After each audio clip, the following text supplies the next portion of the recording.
Hi friends, எல்லாருக்கும் காலை வணக்கம். எல்லோரும் டீ காஃபிலாம் சாப்பிட்டீங்களா? நாங்கள் பாருங்கள் டீ காஃபிலாம் சாப்பிட்டு அப்படியே வந்தாச்சு. இன்னும் சமைக்கலை, இனிமேல் தான் போய் தான் சமைக்கணும். வந்து பருத்திக்கு உரம் போட வந்தாச்சு. ஏன்னா வேர்ப்புழு விழுகுது, பருத்தியில் வந்து வேர்ப்புழு விழுகுது. அதுவும் போக காற்று வேறு பயங்கரமாக அடிக்கி. இந்த இடத்துல வந்து உளுந்து நம்ம போட்டதுனால கொஞ்சம் லேட்டாக தான் நம்ம விதை ஊனணும். பருத்தி விதையை நம்ம உளுந்து போட்டு அந்த உளுந்துக்கு களை வெட்டினதுக்கப்புறம் தான் நம்ம பருத்தி விதை ஊனணும் அப்படின்னு சொல்லிட்டு நாங்கள் லேட்டாக ஊனதுனால பாருங்கள், லேட்டாக தான் நம்மளுக்கு வந்து பருத்தி காய் கட்டியிருக்கு. இப்போ வந்து உரம் போட்டால் கொஞ்சம் செடி வளரும் அப்படின்னு சொல்லிட்டு போட்டுட்ருக்கோம். இப்போ காற்று வேறு பயங்கரமாக அடிக்க செடியெல்லாம் அப்படியே சாய ஆரம்பிக்குது. என்ன செய்யன்னு தெரியல. கொஞ்சம் வெட்ட வெளியாக வேறு இருக்குது, கொஞ்சம் கலக்கமாக வேறு இருக்குது. ரொம்ப கலக்கமாக ஆயிடுச்சு. உளுந்துக்குள்ளே நிறையா செடி முளைக்காமல் போயிடுச்சு. பருத்தி செடி வந்து விதை ஊன்னது உண்மை தான், ஆனால் கொஞ்சம் லேட்டாக வந்து விதை வருது. குட்டி குட்டி செடியாக இருக்குது. ஒன்று ஒவ்வொரு இடத்துல உளுந்து அடர்த்தியாக இருந்த இடத்துல வந்து குட்டி குட்டி செடியாக இருக்குது. இந்த இடத்துல வந்து உளுந்து வந்து மொத்தம் 4.5 குண்டால் வந்துச்சு. ஒரு ஏக்கர் வந்து உளுந்து போட்டோம், 4.5 குண்டால் வந்துச்சு. ஆனால் நிறைய பேருக்கு இந்த வருஷம் உளுந்து எல்லாருக்குமே நட்டமாயிருச்சு.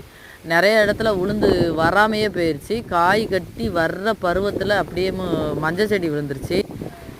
பம்பன் 11 வந்து என்றைக்குமே வந்து மஞ்சள் செடி விழுகாது. இந்த டைம் என்னன்னு தெரியல, எங்களுக்கு எல்லாமே வந்து விழுந்துருச்சு, மஞ்சள் செடி விழுந்துருச்சு. நாங்கள் கூட கொஞ்சம் பயந்தோம், என்னத்தை நம்மளுக்கு வரப்போகுது அப்படின்ட்டு பார்த்தோம். சரி, அப்படியே அது போனாலும் பருத்தி நம்மளுக்கு கை கொடுக்கும் அப்படின்னு சொல்லிட்டு அதான் பருத்திக்கு நடுவோம் அப்படின்னு சொல்லிட்டு தான் ஒரு ஐடியாவில் பருத்தி ஊனோம். இதுக்கு ஊடு பயிராக பருத்தி ஊனி நம்மளுக்கு ஒன்றும் நஷ்டம்லாம் வரல. உளுந்து வந்து நல்லா ஒரு 4.5 குண்டாலுக்கு மேலேயே தான் இருக்கும், வந்துச்சு. நல்லா தெளிவாகவும் இருந்துச்சு. உளுந்து விதை உளுந்துக்கு தான் நாங்கள் போட்டோம். இதில் என்ன ஒன்று நம்மளுக்கு லாபம் அப்படின்னா, அந்த 4.5 குண்டால் உளுந்து வந்ததில் இதில் பருத்தி நம்மளுக்கு ஏதோ கொஞ்சம் கை கொடுக்கும். ஏதோ எங்களுக்கு தெரிஞ்ச மாதிரி நாங்கள் பண்ணியிருக்கோம். இப்போ வந்து பருத்தி ரொம்ப கலக்கமாக போனதுனால கொஞ்சம் கஷ்டமாயிருச்சு.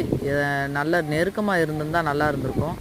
நெருக்கமாக நட்டியும் கலக்கமாக ஆயிடுச்சு. செடி வந்து அமுக்குனதுனால நிறைய இடத்துல பருத்தி விதை வந்து முளைக்கலை. இப்போ முளைச்சி வர்றது வந்து குட்டி குட்டியாக முளைச்சி வருது. இது வந்து என்றைக்கு நம்ம பருத்தி எடுக்க பாருங்கள். செடி ஒன்று எவ்வளோ காய் கட்டியிருக்குன்னு பாருங்கள். நல்லா கட்டியிருக்கு காய். இது எல்லாமே பேசாமல் பருத்தி ஊனியிருக்கலான்னு இப்போ தான் தோணுதுங்க எங்களுக்கு.